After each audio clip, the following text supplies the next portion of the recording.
Muy buenas tardes, amigos amados del podcast de Jesús. Espero que el día de hoy estén súper bien. Hoy vengo un poco atrasada porque la semana pasada estuvo muy movida en el trabajo y no me dio chance de grabarles el video para subírselos aquí al podcast. Pero yo dije ya, hoy es el día, hoy hay que grabar, así sea 15 minutos, pero no quería dejar pasar esto para que ustedes puedan tener sus estudios bíblicos y estar aprendiendo de la palabra siempre con alguno de nuestros videos o con cualquier video, porque lo importante siempre es leer la palabra. Aparte que ya se los he dicho en otros videos, cuando yo leo el Nuevo Testamento, literalmente para mí es como alimento a mi ser, alimento a mi espíritu. Entonces no solamente se alimentan ustedes, sino que yo también soy alimentada en medio de estos estudios bíblicos.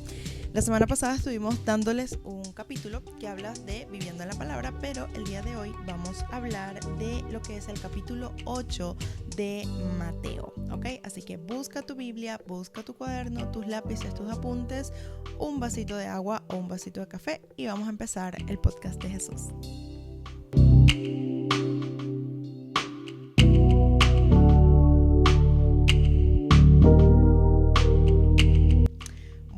Lo primero que tienen que saber es que vamos a ir a Mateo capítulo 8 y dice de la siguiente manera: Jesús sana a un leproso. Cuando descendió Jesús del monte, le seguía mucha gente, y he aquí vino un leproso y se postró ante él diciendo: Señor, si quieres, puedes limpiarme.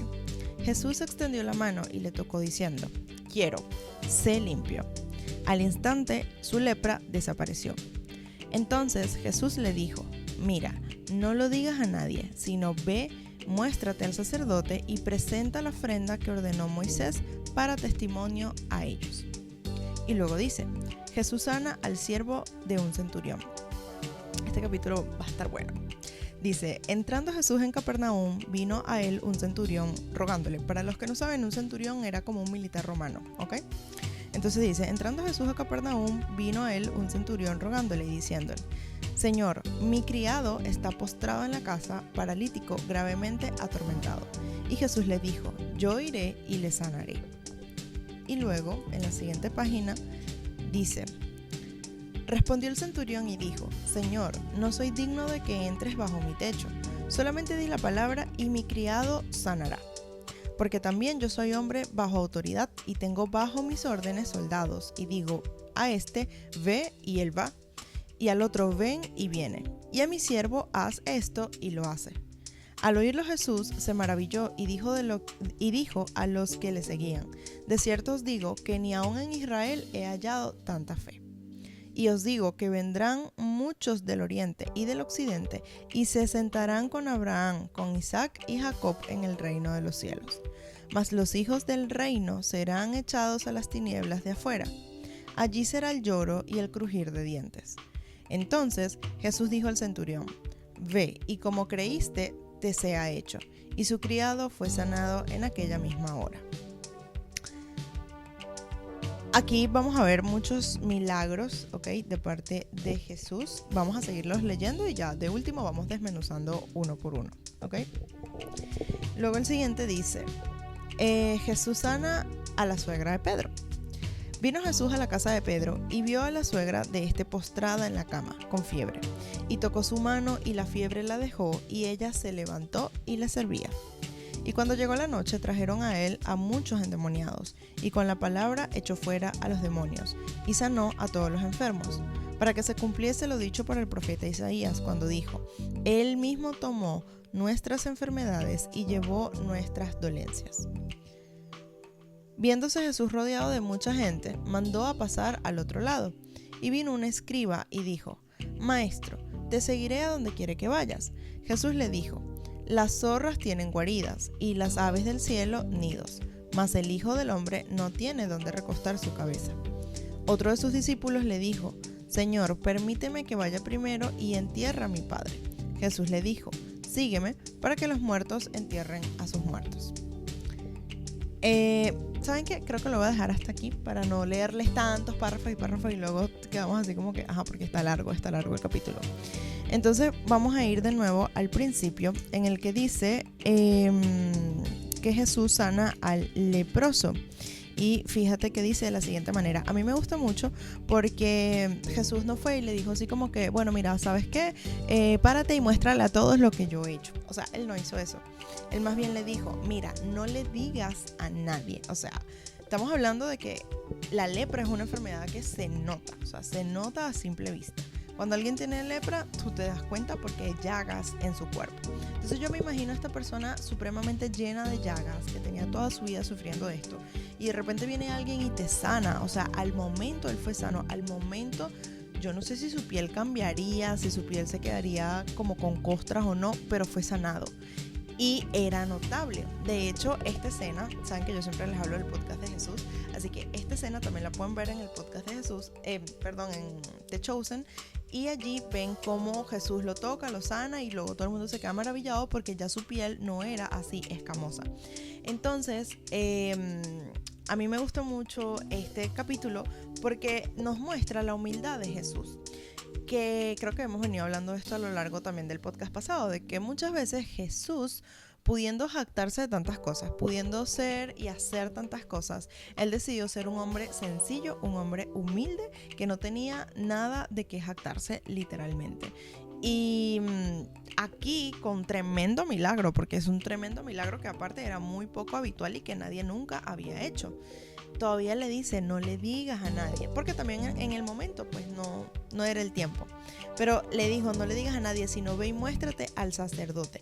¿Por qué muéstrate al sacerdote? Porque en ese momento el sacerdote y varios allí de los que estaban buscando a Jesús lo estaban persiguiendo.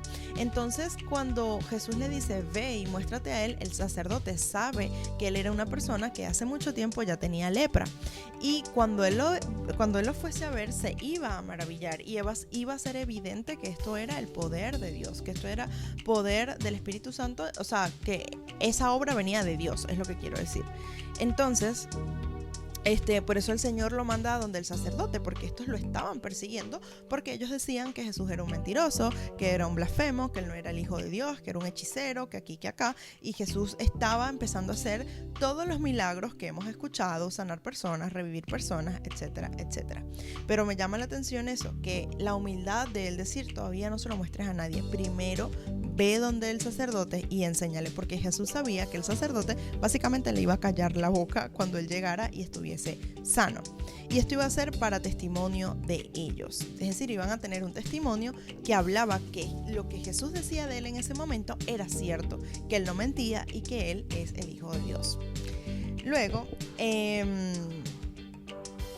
me gusta también porque si analizamos aquí un poquito lo que dice la persona que tenía la lepra, le dijo, buscó, si tú te pones a analizar, él buscó primero lo que era la voluntad del Padre. Él le dijo, Señor, si tú quieres, me puedes sanar. Y el Señor le dijo, quiero ser limpio. O sea, él no le dijo, mira, ¿sabes qué? Sáname, tú tienes que limpiarme. O sea, él no fue con un corazón exigente. Él fue también con un corazón sencillo delante del maestro y le dijo, oye, si tú quieres sanarme, me puedes sanar. O sea, fue con humildad. Entonces yo creo que implícitamente este pequeño versículo del capítulo 8 del 1 al 4 básicamente nos habla de la sencillez, de la humildad. A veces hay que tener humildad para pedirle cosas a Dios, para decirles, qué pena con ustedes, mi perro atrás, perdón, la distracción. Pero como les decía, de verdad que eso, ser humilde, y que a veces cuando pedimos cosas a Dios lo hacemos desde la exigencia y no desde la humildad de decir, Señor, si tú quieres darme esto, entonces está bien. O sea, básicamente él casi que le dice, bueno, Señor, tú haz lo que quieras conmigo. O sea, literalmente estoy dispuesto a que tú me des lo que tú quieras para mí. Y a veces hay que tener un corazón así de dispuesto, de poder decirle al Señor, Señor, haz tu voluntad conmigo, aunque a mí no me guste, aunque a mí no me agrade, aunque no sea exactamente lo que yo quiero, haz como tú quieras conmigo. Y el Señor entonces hará con nosotros. Luego fíjense que en el siguiente capítulo, donde dice Jesús sana al siervo del centurión, también lo importante de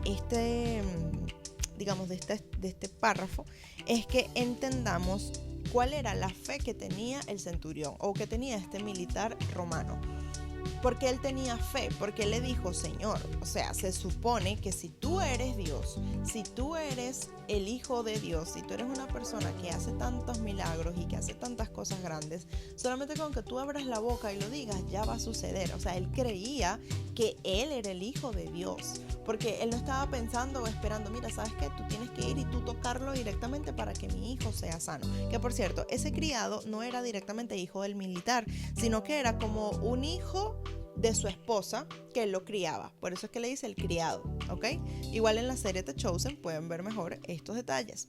Pero bueno, como les seguía diciendo, entonces, fíjate aquí que él cree que él está hablando con el Hijo de Dios. Él cree que está hablando con una persona que tiene autoridad, porque él mismo lo dice. Si tú vas y le dices, ve y que se haga, eso va a estar listo. Porque si yo siendo militar tengo la autoridad en la tierra de decir al otro, mira, tú veías esto y ellos van y lo hacen, como quien dice, cuánto no más lo vas a hacer tú que eres Dios, cuánta más autoridad no vas a tener tú que eres el Hijo de Dios. O sea, él creía firmemente que él era el Hijo de Dios y ciertamente así fue. Por eso es que Jesús se impresiona y le dice, wow, ciertamente ni en Israel he hallado tanta fe.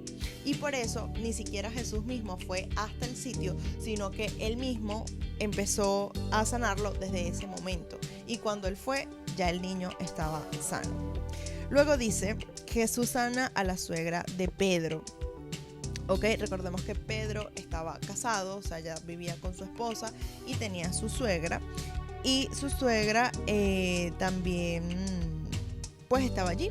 Pero este versículo, fíjense en el 16, dice, y cuando llegó la noche, trajeron a él muchos endemoniados, y con la palabra echó fuera demonios, y sanó a todos los enfermos. O sea, esto era un tiempo en donde Dios, o Jesús, el Hijo de Dios, en este momento estaba expulsando demonios, sanando, curando. O sea, él se estaba glorificando de una manera tan grande que yo creo que ni siquiera todos los que estaban ahí estaban como tan conscientes de lo importante que iba a ser el momento, lo que estaba aconteciendo en ese momento y justamente con ellos. Y también dice que echó fuera a los demonios con la palabra. Fíjense la importancia de lo que es la Biblia, de lo que es la palabra de Dios, porque ¿qué pasa? Muchas veces o sea, Jesús pudo haber llegado y él pudo haber dicho, mira, ¿sabes qué? Sal de ahí, demonio, porque yo soy el Hijo de Dios. Nuevamente, no había jactancia en él, sino que él acudió primeramente a la palabra. Él fue a la Biblia para poder echar aquellos demonios fuera.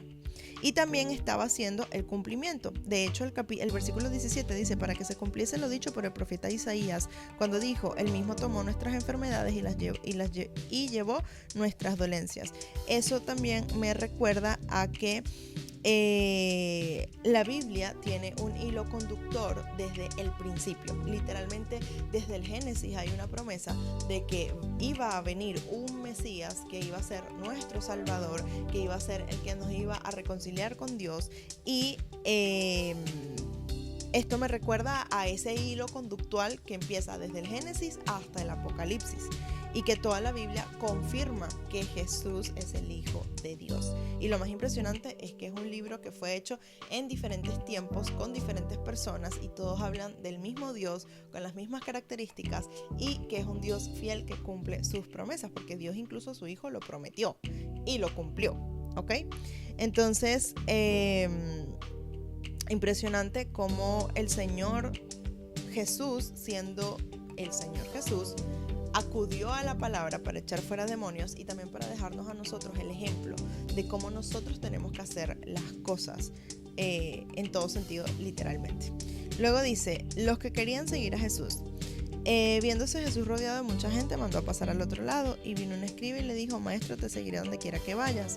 Y Jesús le dijo, las zorras tienen guaridas y las aves del cielo nidos, mas el Hijo del Hombre no tiene donde recostar su cabeza, como diciendo, yo hoy no tengo donde quedarme.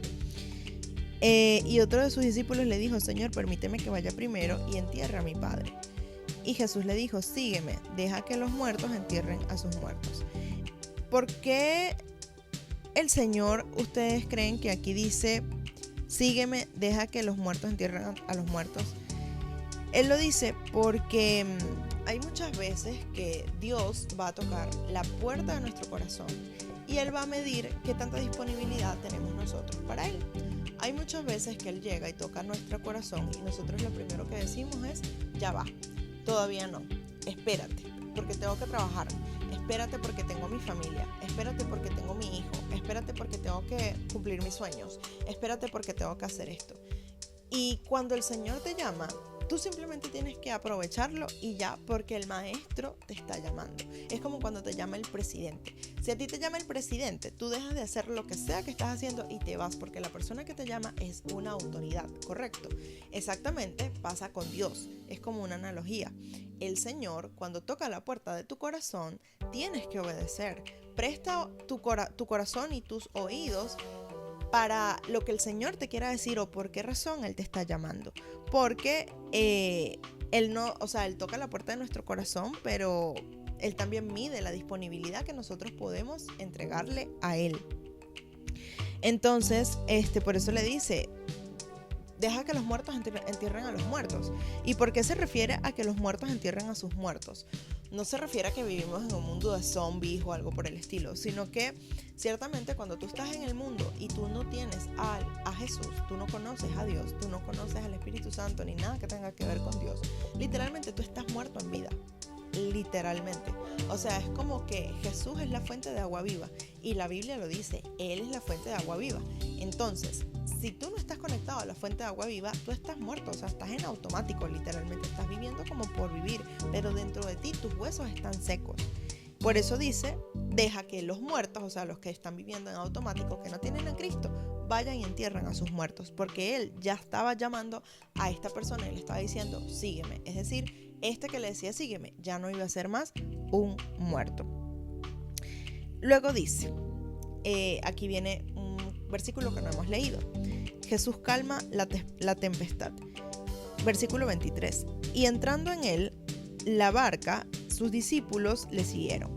He aquí que se levantó el mar, una tempestad tan grande que las olas cubrían la barca, pero él dormía. Y vinieron sus discípulos y le despertaron diciendo, Señor, sálvanos que perecemos. Entonces él le dijo, ¿por qué teméis, hombre de poca fe? Entonces levantándose, reprendió a los vientos y al mar y se hizo gran bonanza, o sea, como mucha tranquilidad en el mar. Y los hombres se maravillaron diciendo, ¿qué hombre es este que aún los vientos y el mar le obedecen? Yo me imagino la cara de Pedro y de todos los discípulos en ese momento con cara de ¿qué? O sea, este hombre no solamente echa demonios fuera, no solamente echa demonios fuera, no solamente sana a los leprosos, no solamente revive a la gente, sino que también el mar le hace caso, la tempestad le hace caso, o sea, tipo, ¿quién es este? Y nosotros lo leemos y tal vez es algo que suena como, o sea, como que ya lo hemos escuchado tantas veces que no suena normal. Pero si tú te pones a pensar, si tú estás en un barco y hay una tormenta, que tú sientes que te vas a morir en la tormenta, y llega alguien y de repente lo calma porque esa persona habló, eso es algo chocante, o sea, es algo que no está en nuestra naturaleza, es algo que no es normal para nosotros. Entonces yo me quiero imaginar el impacto que ellos sentían, tuvo que ser demasiado grande y de mucha admiración a saber quién es este que está aquí con nosotros y que tiene la cualidad o capacidad de poder detenerlo todo. Ahora, ¿por qué el Señor les dice, ¿por qué teméis, hombres de poca fe? ¿Por qué les dice que tienen poca fe? Porque en tu caminar con Jesús, una de las primeras promesas que Él te dice es que Él va a estar contigo hasta el fin del mundo. Y eso no significa que no van a haber problemas, sí van a haber muchos problemas. Pero en medio de cada uno de los problemas Él va a estar contigo y tú vas a ver cómo Él se glorifica en medio de todas las cosas. Literalmente, Él se va a glorificar. Cuando tú tienes la confianza y la credibilidad en Él de que Él se va a manifestar, tú estás tranquilo, tú estás en calma y no importa si estás viviendo la peor tormenta de tu vida, si viene una ola que parece que te va a matar y te va a ahogar, no importa porque tú sabes quién está contigo en la barca. Y esto es una analogía para la vida. Muchas veces pasamos situaciones muy fuertes, cáncer, divorcio, la muerte de alguien, deudas económicas, no sé, enfermedades, tantos problemas que lidiamos en el día a día. Ese problema es como esa tempestad que ellos pasaban en ese momento. Pero el Señor nos promete que cuando Él camina con nosotros contamos con Él, con la ayuda de Él, que no estamos solos ni somos huérfanos. Por eso, Él le dice, ¿por qué tienen poca fe? Porque si tú sabes en quién tú estás creyendo, si tú sabes en quién está tu confianza, si tú sabes quién es tu Padre, tú no dudas, tú no titubeas. Y siempre les pongo el ejemplo del presidente. Si tú eres el hijo del presidente y te metiste en un problema gigante, o por lo menos te da una enfermedad, tú estás medio tranquilo porque tú sabes que tienes la plata y la facilidad de resolver, ¿no? Igualmente es con Dios. Cuando pasamos por ciertas situaciones, nosotros tenemos que saber quién y reconocer dónde está nuestra identidad, saber quiénes somos nosotros con el Señor y por qué el Señor está con nosotros. Entonces, ¿quiénes somos nosotros? Hijos de Dios. Y los que somos hijos de Dios tenemos identidad del reino, identidad del cielo. Entonces, para los que somos hijos de Dios, el Señor nos guarda promesas de acompañamiento, de fidelidad, de paternidad. Y en medio de todo eso, Él nos cuida y nos guarda como sus hijos. Entonces, si nosotros creemos en la premisa que dice, Dios me guarda como su hija amada, Dios me guarda como la niña de sus ojos, ¿tú crees que todos los problemas que tú estás pasando no son problemas que el Señor va a estar contigo? ¿Tú crees que el Señor no va a estar cuidando aún cada detalle de cada una de las cosas que tú vives?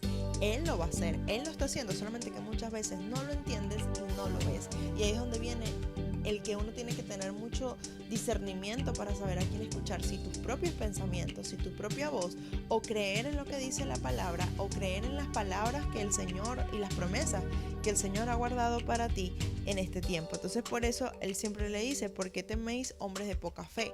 Porque no tenían fe en quién estaban con Él, o sea, en que Jesús estaba en la barca con ellos. Entonces, luego fíjense que dice, los endemoniados gadarenos. Cuando llegó a la otra orilla, a la tierra de los Gadarenos, vinieron a su encuentro 2 endemoniados que salían de los sepulcros, o sea, salían como de un cementerio, por así decirlo, feroces en gran manera, tanto que nadie podía pasar por el camino. Y clamaron diciendo, ¿qué tienes con nosotros, Jesús, Hijo de Dios? O sea, esto lo dicen los endemoniados. ¿Has venido acá para atormentarnos antes de tiempo? Quiere decir que hay un tiempo donde ellos van a ser atormentados. Aquí lo dice y esto lo confirma. Estaba paseando lejos de ellos a un hato de muchos cerdos. O sea, un lugar que había muchos cerditos. Y los demonios le rogaron diciendo, si nos echas fuera, permítenos ir a aquel hato de cerdos. Él les dijo, id, o sea, vayan. Y estos salieron y se fueron a aquel hato de cerdos, y he aquí que todo el hato de cerdos se precipitó en el mar por un despeñadero, y perecieron en las aguas. Y los que los apacentaban huyeron y vinieron a toda la ciudad, contaron las cosas y lo que habían pasado con los endemoniados. Y toda la ciudad salió al encuentro de Jesús, y cuando le vieron, le rogaron que se fuera de sus contornos. O sea, yo me imagino el shock de la gente nuevamente, porque, repito, no es normal que alguien venga, sane un enfermo, sane un paralítico, luego lo veas viendo cómo le da órdenes a la naturaleza, no sé qué fue ese sonido, a la naturaleza, a todas las cosas, y de repente que aparte también saque demonios y que le dé autoridad a los demonios, o sea, les diga a los demonios qué tienen que hacer, disculpen. Es algo que choca mucho, o sea, si de por sí ya un exorcismo puede ser algo que te choca mucho, ahora imagínate alguien con tanta autoridad que venga y hable y sucedan las cosas. Y yo creo que este es un capítulo o un versículo que, hablando específicamente de este último, que nos habla de lo que es el poder de Dios. O sea, el poder de Dios era no solamente sobrenatural, sino sorprendente y difícil de digerir. Y imagínate tú que el miedo que ellos sintieron, o sea, aquí alguien que viene y me dice que me vaya de ahí, o sea, a Jesús le dijeron, vete, no te queremos aquí porque, o sea, ¿quién eres tú que haces estas cosas? Y lo echaron, literalmente lo echaron del lugar. Entonces, fíjate el shock tan grande que podía haber en ese momento, o sea, era algo muy, muy grande, y leerlo y hablarlo es una cosa, pero vivirlo yo creo que va a ser una cosa de pana de otro planeta. Entonces, todo este capítulo 8, muchachos y muchachas, nos habla literalmente de la bondad de Jesús, de los atributos de Jesús, de la humildad que él tenía en medio de su carácter, y de todos los milagros que él estaba haciendo y de que en medio de todas las cosas que acontecían, él tenía el control. ¿Y por qué digo esto? Porque si nos vamos a lo que leímos en un principio, había muchos sacerdotes que estaban buscándolo para apedrearlo o para decirle simplemente, tú no eres el hijo de Dios, tú te estás inventando todo, eres un blasfemo, etcétera, etcétera. Pero él estaba tranquilo porque él sabía quién era él tenía su identidad clara, él sabía que él era el hijo de Dios, que él es el hijo de Dios. Y como su identidad estaba clara, él estaba tranquilo, ¿sabes? No dudaba en sí de quién era y podía también por esto dar órdenes y ser quien era. Pero el punto es que me gusta mucho el capítulo 8 porque nos habla de las promesas, nos habla nuevamente de la sencillez de Dios, nos habla de que Él es un Dios que sana, que Él es un Dios que limpia, nos habla de que también nosotros tenemos que buscar su voluntad primero, así como lo hizo el leproso, antes de buscar primeramente nuestra voluntad, y entonces el Señor hará con nosotros. Y también nos habla mucho de la fe, si ustedes se ponen a ver, que cuando tú crees en el Señor, cuando tú tienes fe como un granito de mostaza, y no se trata de tener más fe o menos fe, porque la fe es solo una y ya, punto. O sea, o la tienes o no la tienes, o le crees a Dios o no le crees a Dios, así tan fácil de sencillo es este tema de la fe. Y lo que nos habla todo esto es de que cuando tenemos fe en Jesús hay promesas guardadas para nosotros, y que cuando tenemos fe también somos agradables a Él, porque obviamente a Jesús le agradó que el centurión, por ejemplo, tuviera fe en medio de todo lo que la gente decía de él. Porque, a ver, te doy un poquito de contexto por si todavía no queda muy claro. En este momento Jesús apenas estaba saliendo de, digamos, empezando a hacer su ministerio, estaba empezando a hacer sus primeros milagros, estaba empezando a llamar la atención de la gente. No era normal que la gente hiciera esas cosas, y para los que eran muy religiosos de aquella época, que se creían dueños de la verdad, ellos inventaban y tenían como un conflicto con Jesús, diciéndoles que tú no eres Dios, es imposible que tú seas el hijo de Dios, porque, o sea, primero viniste así, todo humilde, ¿sabes? Ellos se imaginaban un rey, todo intergaláctico y no sé qué. Pero Jesús vino de la manera más sencilla, porque él primero vino como siervo a servir, pero dice la palabra que él luego vendrá como rey. Entonces, bueno, en resumen, para no desviarme, todos estos versículos coinciden en algo, y es en la fe de las personas que tenían en cada uno de los escenarios, y cómo tener fe es algo que le agrada a Dios. Entonces, yo creo que la pregunta de hoy es, ¿yo tengo fe? ¿Cómo saber si realmente tengo fe? Recuerda que la fe viene por el oír, la fe viene de escuchar las santas escrituras de Dios, lo que son la palabra. Cuando tú oyes la palabra, la fe se empieza a desarrollar en ti. Obviamente tú eres quien decide si quieres tener fe o no quieres tener fe, pero si tú quieres acercarte al reino de Dios, si tú quieres ser un hijo de Dios, lo único que tú necesitas es una llave, y esa llave se llama fe en Jesucristo. Fe es creer que Jesús es el Hijo de Dios, y cuando tú crees estas cosas, entonces muchas cosas empiezan a pasar, y el Señor empieza a hacer también muchas cosas contigo, así como las hizo con estos muchachos. Entonces, bueno, no fue